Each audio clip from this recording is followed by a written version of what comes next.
इस साल होली की छुट्टियों में अपने गांव दुर्गापुर वापस आता है, जहां उसे देख पूरा गांव खुशी से झूम उठता है। जब गया था तब इतना सा था और अब देखो कितना बड़ा हो गया है। हाँ सरपंच जी, जब मैं गया था तब आप भी बहुत जवान थे और अब देखो कितने बूढ़े हो गए हैं आप। चला चलो बढ़िया है। बच्चा घर वापस आ गया। इसी खुशी में आज रात पार्टी होगी। क्या बात है, गांव में भी पार्टियां होने लगी। वैसे अगर पार्टी की बात है तो आज क्यों सीधा होली पार्टी करते हैं। होली पार्टी की बात सुन चहल पहल में अचानक सन्नाटा छा जाता है, जिसे देख मनोज को कुछ अजीब लगता है, लेकिन तभी सरपंच बात पलट देता है। अब बहुत देर हो गई, चलो सब अपने घर चलो, पार्टी के बारे में कल सोचेंगे। मनोज भी मम्मी पापा के साथ घर आ जाता है, पर होली पार्टी और उस पर पूरे गांव की खामोशी वाली बात अभी तक उसके जहन से निकलती नहीं। पापा, होली पार्टी की बात पर सब चुप क्यों हो गए थे? अरे होगी उनकी कोई अपनी बात। मुझे गांव की पंचायती थोड़ी पता है। थक गया हूँ, चलो सो जाते हैं, कल बात करते हैं। पापा की बात मानते हुए मनोज भी सोने चला जाता है। आज तो छुपा लिया, लेकिन हफ्ते बाद जब होली का दिन आएगा तब इसे कैसे रोकोगे?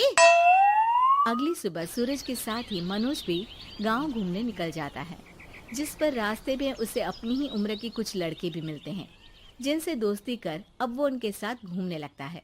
इसी तरह कुछ दिन बीत जाते हैं और होली नजदीक आने लगती है। दोस्तों, किसी ने मुझे कुछ बताया क्यों नहीं? सारी जानकारी लेने के बाद मनोज गांव वालों या अपने मम्मी पापा से कुछ पूछे बिना खुद ही उसकी सच्चाई के बारे में छानबीन करने लगता है, जिसके चलते वो राजा भूषण की हवेली में पहुंचता है। वाह, क्या हवेली है यार। पर क्या यहाँ सच में कोई भूत है? हेलो भूत जी, कोई है क्या? हम इस साल गांव में होली सेलिब्रेट कर रहे हैं, क्या आप उस पर थोड़ा इंटरव्यू देंगे? मनोज के ऐसा बोलते ही गांव में तूफान उठ जाता है और हवेली में रखी सारी चीजें हिलने लगती है। एक अदृश्य शक्ति मनोज को धक्का देकर हवेली से बाहर निकाल दरवाजा बंद कर लेती है। ये सब देख मनोज हैरान रह जाता है। क्या अभी मुझे हवा ने धक्का देकर बाहर निकाल दिया? मेरे होते हुए इस गांव में कभी होली नहीं मन सकती, इसलिए दोबारा ऐसी कोशिश भी मत करना, अंजाम बुरा होगा। आवाज सुन मनोज हैरानी से इधर उधर देखने लगता है, पर उसे कोई दिखाई नहीं देता। वो गांव वापस आ जाता है, जहां तूफान की वजह से सब कुछ तहस महस हो चुका होता है। आखिर ये तूफान आया कैसे? ना ऐसा कोई मौसम था और ना ही हमने होली का त्योहार मनाने की बात की थी। सरपंच की बात पर कोई रिएक्शन दिए बिना मनोज चुपचाप अपने घर चला जाता है। इस तरह देखते ही देखते होली का दिन भी आ जाता है और मनोज रंग लेकर गांव में निकल जाता है, लेकिन गांव पूरी तरह खाली होता है। अरे त्योहार का दिन है, धूमधाम की जगह मातम क्यों मनाया हुआ है? मनोज की आवाज सुन सब अपने घर की खिड़कियां खोल के घर के अंदर से ही उसे वापस जाने के लिए कहने लगते हैं, पर वो किसी की नहीं सुनता। तुझे पहले भी समझाया था, अगर होली खेलने की कोशिश भी की तो अच्छा नहीं होगा। अरे बात मान लो बेटा, तुम्हें सच नहीं पता। मुझे सब पता है। सालों पहले इस राजा ने एक अंधविश्वास फैलाया और आप लोग आज तक उसे मानते आ रहे हो। अरे बेटा, जब तुम पैदा भी नहीं हुए थे उससे भी बहुत पहले से इस गांव पर होली का श्राप है। अगर गांव में होली का त्योहार मनाया जाता है तो प्रलय आना पक्की बात होती है। राजा भूषण इस सब में नहीं मानते थे और त्योहार मनाने लगे, जिसके चलते होली वाले ही दिन पहले उनके बेटे की और फिर उनकी मृत्यु हो गई।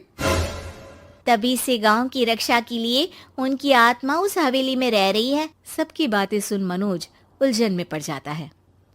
सोचना भी मत मनोज, अगर तुमने इस परंपरा को तोड़ने की कोशिश भी की तो उसका परिणाम इस गांव और गांव के लोगों के लिए अच्छा नहीं होगा।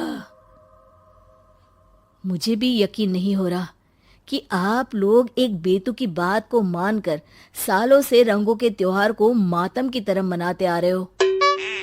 मनोज किसी की कोई बात ना मानते हुए पूरे गांव में रंग बिखेर देता है, जिसके तुरंत बाद वहां तूफान के साथ बिजलियां गरजने लगती है। अचानक मौसम में ऐसा बदलाव देख जहां मनोज कंफ्यूजन में आ जाता है, वहीं गांव वाले डर से सहम जाते हैं।